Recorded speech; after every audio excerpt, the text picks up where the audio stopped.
আসসালামু আলাইকুম রহমতুল্লাহ। প্রিয় দর্শক, সংসদে স্পিকার এবং ডেপুটি স্পিকার নিয়োগ হয়েছে।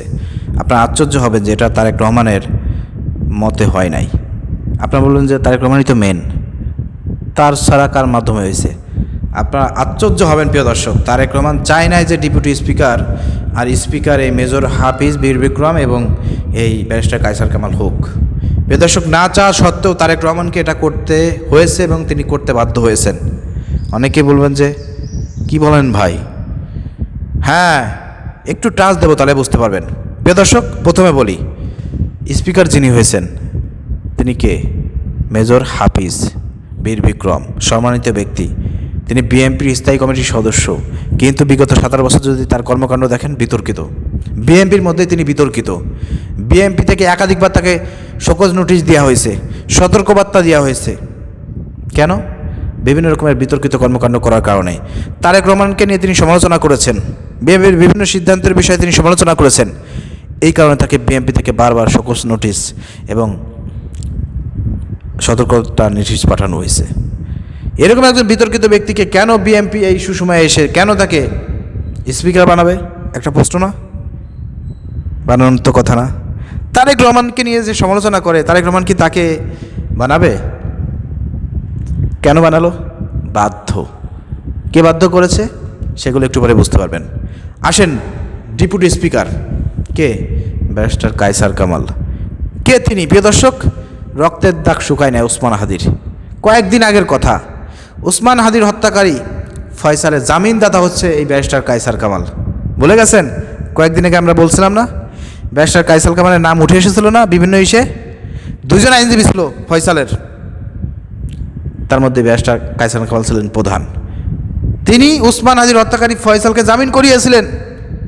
এরকম একজন বিতর্কিত ব্যক্তি, যিনি এই সর্বপ্রথম সংসদে গিয়েছেন, এমপি হয়েছেন, তাকে কেন এরকম একটা গুরুদায়িত্ব ডেপুটি স্পিকার, মানে বোঝেন, স্পিকার যখন অসুস্থ থাকবে তখন তিনি ভারপ্রাপ্ত স্পিকারের দায়িত্ব পালন করবেন, তেমন একটা জায়গায় এই ব্যারিস্টার কায়সার কামালকে বসানো হলো?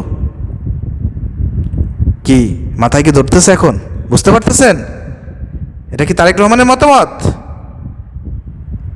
এর পিছনে কলকাঠি কিন্তু অন্য কেউ নাড়তেছে। প্রিয় দর্শক, এটা আস্তে আস্তে আপনাদেরকে ধরাই দেবো, আপনারা বুঝতে পারবেন। আশ্চর্য হওয়ার কিছু নাই। জামাত ইসলামের উচিত ছিল ডেপুটি স্পিকার যেহেতু বিরোধী দল থেকে হওয়ার কথা, যেহেতু হ্যাঁ ভোট পাশ করেছে, সেখানে প্রতিবাদ করা। জামাত ইসলাম প্রতিবাদ করে নাই। তারা প্রথম অধিবেশনে বাধা দেয় নাই বিএনপিকে, কিন্তু বাধা দেওয়া উচিত ছিল। দেশের জনগণ চেয়েছিল ডেপুটি স্পিকারের ক্ষেত্রে এখানে জামাতের প্রতিবাদ করার দরকার ছিল, কারণ একবার নিয়োগ হলে তার হচ্ছে না। জুলাই সনদের ব্যাপারেও জামাতের প্রতিবাদ করার কথা ছিল, কিন্তু জামাত ইসলাম প্রথম দিন সুযোগ দিয়েছে, নেক্সট আর সুযোগ দেবে না। কিন্তু আমরা চেয়েছিলাম যে প্রথম দিনই বাধা দিক। হ্যাঁ ভোট যেখানে পাশ করেছে সেখানে ডেপুটি স্পিকার হবে বিরোধী দল থেকে, সেখানে বিএনপি নিয়ে গেছে। বিএনপি জামাতকে করুণা দেখায় যে আপনারা করেন কেন? এটা তো জামাতের অধিকার। আপনার করুণা নেবে কেন? আপনার অনুদান কেন জামাত ইসলামী নেবে? প্রশ্নই ওঠে না। জনগণ যেখানে অধিকার দিয়েছে, জনগণ হ্যাঁ ভোটকে জয়যুক্ত করেছে, সেখানে তো অলরেডি পাশ হয়ে গেছে, বিরোধী দল থেকে হবে। তবে আপনারা কি প্রস্তাব করার? প্রিয় দর্শক, এরকমের বিতর্কিত ব্যক্তিদেরকে এরকমের গুরুত্বপূর্ণ জায়গায় বসালো, অবশ্যই এর পিছনে কলকাঠিন্য কারণ আসছে, আপনারা বুঝতে পারতেছেন, নাম বলার দরকার নাই। কিন্তু একটা জিনিস মনে রাখেন, এই যে সাবেক উপদেষ্টা, পররাষ্ট্র উপদেষ্টা খলিলুর রহমানকে কেন বিএনপি মন্ত্রী বানালো?